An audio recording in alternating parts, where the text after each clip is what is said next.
প্রদ্যোৎ বরদলৈর চিঠি নিয়ে প্রতিক্রিয়া মুখ্যমন্ত্রীর। আমার ভবিষ্যৎবাণীতে আমি অটল।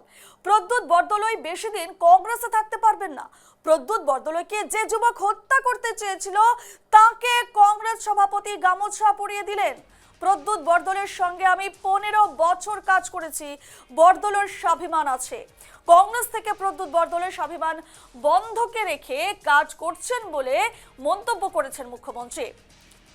প্রদ্যোৎ বরদলৈর চিঠি নিয়ে প্রতিক্রিয়া মুখ্যমন্ত্রীর। আমার ভবিষ্যৎবাণীতে আমি অটল, এমনটাই বললেন মুখ্যমন্ত্রী। এবং প্রদ্যোৎ বরদলৈ বেশি দিন কংগ্রেসে থাকতে পারবেন না বলে দিয়েছেন মুখ্যমন্ত্রী। এবং প্রদ্যোৎ বরদলৈকে যে যুবক হত্যা করতে চেয়েছিল তাকে কংগ্রেস সভাপতি গামছা পরিয়ে দিলেন।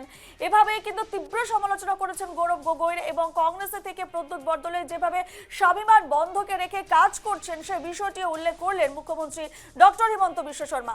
শোনাবো তিনি ঠিক কি বলেছেন। মই তো এটা ভবিষ্যৎবাণী কৰি থৈ দিছোঁ আৰু মই সেইটোত ষ্টেণ্ড লৈ আছোঁ যে হয় প্ৰদ্যোৎ বৰদলৈ বহুত দিন কংগ্ৰেছত থাকিব নোৱাৰে, কাৰণ তেওঁক যিকেইজন ল'ৰাই মাৰ্ডাৰ কৰিব খুজিছিল তেওঁলোককে গৈ কংগ্ৰেছৰ সভাপতিয়ে গামোচা পিন্ধাই দিলে। আৰু প্ৰদ্যোৎ বৰদলৈৰ লগত মই 15 বছৰ একেলগে কাম কৰিছোঁ। মানুহজনৰ স্বাভিমান এটা আছে। এতিয়া কংগ্ৰেছত স্বাভিমানটোক বন্ধকত থৈ বহুত দিন মানুহ চলি থাকে, এদিন চলিব নোৱাৰা হৈ যায়, তেতিয়া দলটোৰ পৰা ওলাই আহে। প্ৰদ্যোৎ বৰদলৈৰ ক্ষেত্ৰত এই দিনটো মই 2029 ধৰি থৈ দিছোঁ।